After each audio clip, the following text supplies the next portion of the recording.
চিত্রনায়িকা শবনম বুবলী যে জায়গায় বসে থাকেন ওই জায়গার বাতাসও ডিস্টার্ব ফিল করে না। সে জায়গার বাতাসও সুগন্ধি ছড়ায়। হ্যালো ভিউয়ার্স, আসসালামু আলাইকুম। এমন একটি মন্তব্য করেছেন ঢালিউডের সুপারস্টার, ভিলেনের মধ্যে সুপারস্টার মিশা সওদাগর ভাইয়া। সম্মানিত উনি একজন সম্মানিত ব্যক্তি। উনি এমন একটা মন্তব্য করেছেন। একটা টক শোতে উপস্থাপিকা মিশা সওদাগর ভাইয়াকে জিজ্ঞেস করেন যে আপনি শবনম বুবলী থেকে, চিত্রনায়িকা শবনম বুবলী থেকে একটা জিনিস দিবেন আর একটা জিনিস নিবেন, আপনি কি নিতে চান, কি দিতে চান?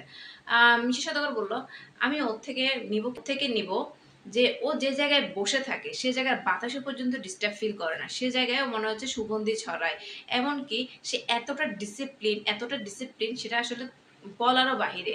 এতটা ডিসিপ্লিন মেনটেন করে সে। যে জায়গায় বসে থাকে পাখি পক্ষী কেউ জানে না যে একটা মানুষ এখানে বসে আছে। আর সে যে মানুষদেরকে এত বেশি সম্মান করে, এত বেশি সম্মান করে কল্পনারও বাইরে। বুবলি এতটা মানুষকে সম্মান করে, নম্রতা ভদ্রতা, ওই জিনিসগুলাই ডিসিপ্লিন, ওইটাই মিশা সওদাগর ভাই নিতে চায় শবনম বুবলী থেকে। আমি কি দিতে চাই, মিশা সওদাগর কি দিতে চায় তাকে? বলে ওরে দিতে চাই ছাড় দাও, ছেড়ে দাও, ছেড়ে দাও, ছেড়ে দাও। কোনো কিছু নিয়ে ভাবার দরকার নাই, ছেড়ে দাও। ওইটা দিতে চাই যে সবকিছু ছেড়ে, কোনো কিছু নিয়ে ভাবার দরকার নেই। তোমাকে মানুষ সমালোচনা করবে, আলোচনা করবে, কথার আমি প্রেক্ষিতে এটা বলতেছি। উনি বলছে ছাড় দাও, জীবন তো একটাই, ছেড়ে দাও, নিঃশ্বাস নিয়ে বাঁচো। উনি বলেছেন এটা মিশা সওদাগর ভাইয়া। বোঝাচ্ছে যে তোমার আশেপাশে অনেকে সমালোচনা করবে, অনেকে অনেক কথা বলবে, গায়ে মাখা যাবে না, ছেড়ে দাও। কে কি বললো এগুলা মাথায় না নিয়ে ছেড়ে দাও, জীবনে একটা নিঃশ্বাস নিয়ে বাঁচাও।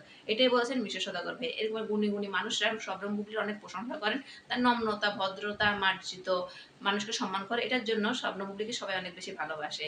আর অভিনয় দিক থেকেও এখন বর্তমান সময়ে সব অভিনেত্রীদের থেকেও, নায়িকাদের থেকেও প্রথম সারি নায়িকা হিসেবে গণনা করা হয় বুবলীকে। বুবলী এখন টপ ওয়ানে আছেন।